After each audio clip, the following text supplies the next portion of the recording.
آج ہمارے ساتھ سب سے بڑا مسئلہ یہ ہے کہ ہمارے اخلاق اچھے نہیں، ہم سب کے اخلاق بہتر نہیں رہے، نہ اپنوں کے ساتھ نہ غیروں کے ساتھ۔ اپنوں ہی کے ساتھ جب اچھے نہیں تو غیروں کے ساتھ کیا اچھے نہیں۔ گھر میں ماں اور بیٹے کی نہیں بن رہی، ماں کی اور جو ہے وہ بیٹی کی نہیں بن رہی، بھائی آپس میں جدا ہیں، چچا اور پھوپھا اور جتنے بھی رشتہ دار ہیں سارے کے سارے آپس میں دست و گریباں، کسی کے ساتھ جائیداد کا جھگڑا، کسی کے ساتھ جو ہے وہ کوئی دوسرے معاملات کا جھگڑا، یہ سارے کے سارے کسی کے ساتھ کھیتی باڑی کا جھگڑا، سارے کے سارے معاملات لگے ہوئے ہیں۔ ہر ایک شخص جو ہے ایک دوسرے سے کھچا ہوا ہے، دل کے اندر بغض پالے ہوئے ہیں، کینہ رکھے ہوئے ہیں۔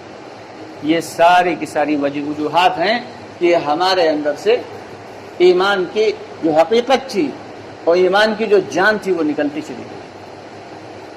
اللہ کو اخلاق بہت پسند ہے، اور جس کے اخلاق بہترین ہو تو اس کے لیے اللہ کے نبی صلی اللہ علیہ وسلم کیا فرماتے ہیں کہ جنت کے درمیان میں ایک گھر بہترین سا محل دلانے کا حدیث کا مفہوم ہے وعدہ کر جس کے اخلاق بہترین۔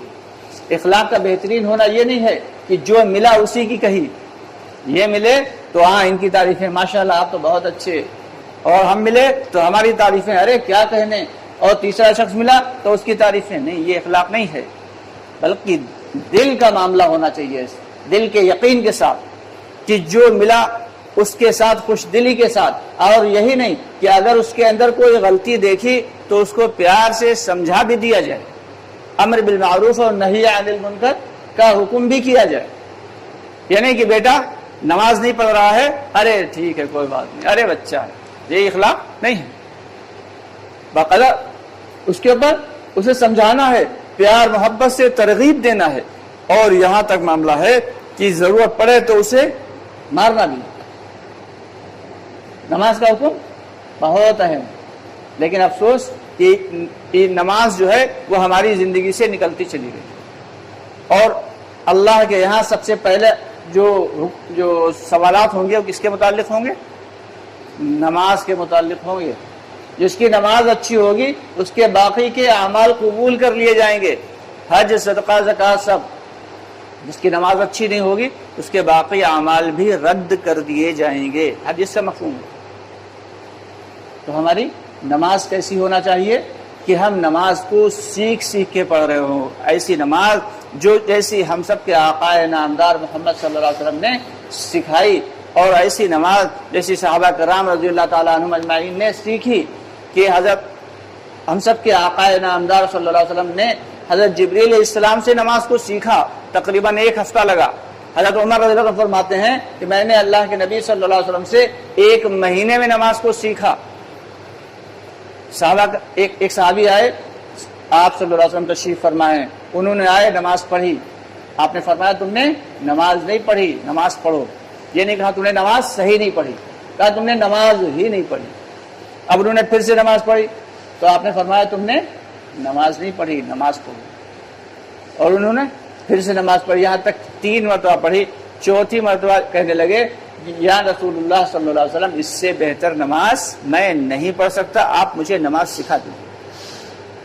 ہمارا وضو صحیح نہیں، جب وضو صحیح نہیں تو نماز کیسے ہوگی؟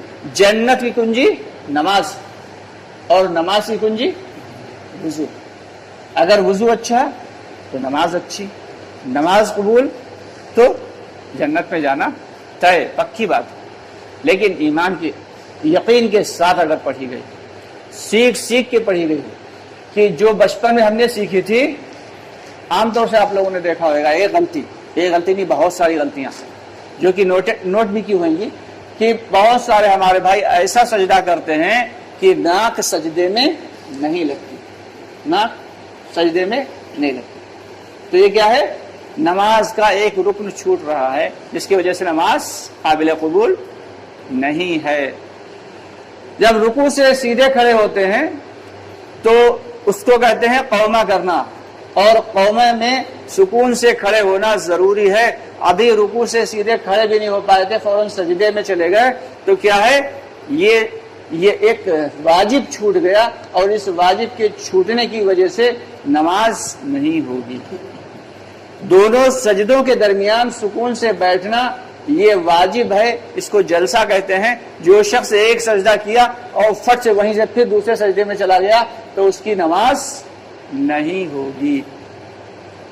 ابھی جب چلتے ہیں اللہ کے راستے میں تو مذاکرے ہوتے ہیں، میرے خیال سے جو اللہ کے راستے میں وقت لگائے ہوئے ہیں ان کے علاوہ کی بات کر رہے ہیں، یا جو اچھے پڑھے لکھے لوگ ہیں دینی گھرانے ان کی بات کے علاوہ جو لوگ نئے طریقے سے نئے لگتے ہیں تو ان میں 90% لوگ ایسے ہوتے ہیں جو وطر میں، عشاء کی نماز کے بعد وطر ہوتی ہے، 3 رکعت وطر پڑھی جاتی، ان میں وطر کی نماز میں دعا قنوت ان کو یاد نہیں بلکہ قل هو اللہ پڑھتے ہیں۔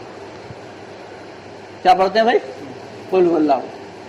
جبکہ الحمد شریف کے بعد کوئی سورت ملائیں اور پھر اللہ اکبر کہتے ہوئے ہاتھ باندھیں اور پھر کیا پڑھنا ہے؟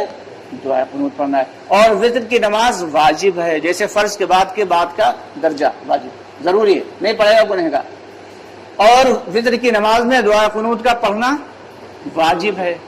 اب اس میں کیا کہتے ہیں کہ دوسری مرتبہ پھر دعا قنوت کی جگہ پھر قل هو اللہ پڑھ لیتے ہیں، تو کیا ہوا؟ ہماری روزانہ ایک نماز چھوٹ رہی۔ جب کوئی شخص اگر مر جائے اور نماز کا پابند ہے تو جو بیماریاں اس کی ہوتی ہیں، بیماری کے دوران اس کی جو نمازیں قضا ہوئیں ان کا جو دیا جاتا ہے اللہ کے راستے میں فدیہ دیا جاتا ہے، تو اس فدیے میں روزانہ کی 6 نمازوں کا فدیہ دیا جاتا ہے۔ 5 نمازوں کا نہیں دینا ہے، 5 فرض ہیں، 1 واجب ہے، یعنی وہ فرض کے بالکل نزدیک ہے۔ تو کیا ہے کہ اگر کسی کو دعا قنوت نہیں یاد ہے تو کیا کہیں گے؟ تو وہ ربنا آتنا فی الدنیا پڑھ لے، اللہ اکبر کہہ کے ہاتھ اٹھائے اور کیا پڑھ لے؟ ربنا آتنا فی الدنیا حسنہ وفی الآخرۃ حسنہ وقنا عذاب النار، اور دعا قنوت یاد کرتا رہے، اس کی وطر کی نماز انشاءاللہ ہو جائے گی۔ اگر خدا نہ خواستہ ربنا آتنا بھی نہیں یاد ہے تو ہاتھ اٹھا کے تکبیر کہتے ہوئے پھر باندھ لیں اور 3 مرتبہ یا ربی یا ربی یا ربی کہہ دے، اور پھر اس کے بعد رکوع میں چلا جائے، تب بھی اس کی نماز ہو جائے گی۔ لیکن اس پہ جو ہے اکتفا نہ کرے بلکہ دعا قنوت کو یاد کرتا رہے۔ تو نہ جانے کتنی چیزیں ایسی ہیں جو ہماری وضو میں چھوٹ رہی، نہ جانے کتنی واجبات اور چیزیں ایسی ہیں جو ہماری نماز میں چھوٹ رہی، اور ہم کہتے ہیں کہ ہم نماز تو پڑھتے ہیں لیکن فائدہ کوئی نہیں ہوتا۔ ارے نماز کو ہم سیکھ نہیں پڑھ رہے ہیں، الحمد شریف ہماری صحیح نہیں، صورتیں ابھی ہماری صحیح نہیں، تو پھر ہماری نماز ہے کہاں؟ وہ تو ایک ڈھانچہ ہے، اس میں جان کہاں ہے؟ نماز کے لیے کھڑے ہوئے اور دھیان ہمارا اسٹڈی میں لگا، دھیان ہمارا گھومنے پھرنے میں، دھیان ہمارا کاروبار میں لگا ہوا، نماز کی حقیقت جان تو نکل گئی کہ نماز کے 2 حصے ہیں، ایک تو نماز کو سیکھ کے پڑھ رہا ہو، اور جب نماز پڑھنے کے لیے کھڑے ہوں تو دھیان کدھر ہو؟ یہ سوچ رہا ہو کہ ہم اللہ کو دیکھ رہے ہیں، یہ نماز کے باطن کا پہلا درجہ ہے۔ اگر یہ بھی نہیں تو یہ خیال کرے کہ اللہ ہمیں دیکھ رہا ہے۔ اگر یہ بھی نہیں ہے تو پھر وہ نماز بس دکھاوے کی نماز ہے، اس کی جان نکلی ہوئی، اس کے اندر کوئی جان نہیں۔ تو دوستو یہ ساری چیزیں ہمیں سیکھنے کو کہاں ملیں گی؟ اللہ کے راستے میں جب نکلیں گے، اپنا جان مال اور وقت لگائیں گے فکروں کے ساتھ، تب پتا چلے گا کہ ہم تھے کیا اور اپنے آپ کو سمجھ کیا رہے تھے، ہماری نمازوں سے ہمیں فائدہ کیوں نہیں ہو رہا تھا۔ تو یہ ساری کی ساری باتیں تبھی سمجھ میں آئیں گی دوستو۔ اس کے لیے یہ ہے کہ جب تک اللہ کے راستے میں نہیں جا سکتے ہیں، 4 ماہ نہیں لگا سکتے ہیں، چلا نہیں لگا سکتے، مہینے میں 3 دن کم سے کم لگاتے رہیں، جو مسجد کے اعمال ہیں اس میں بیٹھتے رہیں، جڑتے رہیں، گشت میں شامل ہوتے رہیں۔ اللہ تعالیٰ دھیرے دھیرے کر کے ہمیں فکروں کے ساتھ نماز پڑھنے والا اور ایمان بنانے والا بنا دے گا انشاءاللہ۔ ہم سب کو دیکھو مرتے دم تک یہ محنت کرنا ہے، دین کی محنت، ایمان کو بنانے کی محنت، نماز کو صحیح کرنے کی محنت، اپنے اخلاق کو بہتر بنانے کی محنت، اخلاص پیدا کرنے کی محنت، یہ کب تک کرنا ہے؟ جب تک موت نہیں آ جاتی، تب تک محنت میں لگے رہنا ہے، کریں گے نہیں؟ دوستو ہمارا ایک نیا چینل جو کہ موٹیویشنل چینل ہے، دنیا اور آخرت کی کامیابی کے اعتبار سے اس میں ویڈیوز اپلوڈ کی جاتی ہیں۔ چینل کا نام ہے امید کا اجالا۔ آپ سے گزارش ہے کہ ہمارے اس چینل پر بھی آئیے اور زیادہ سے زیادہ سبسکرائب کریے اور اس ویڈیو کو دیکھ کے استفادہ کریں، ساتھ ہی ساتھ اپنے ساتھیوں کو بھی زیادہ سے زیادہ شیئر کریں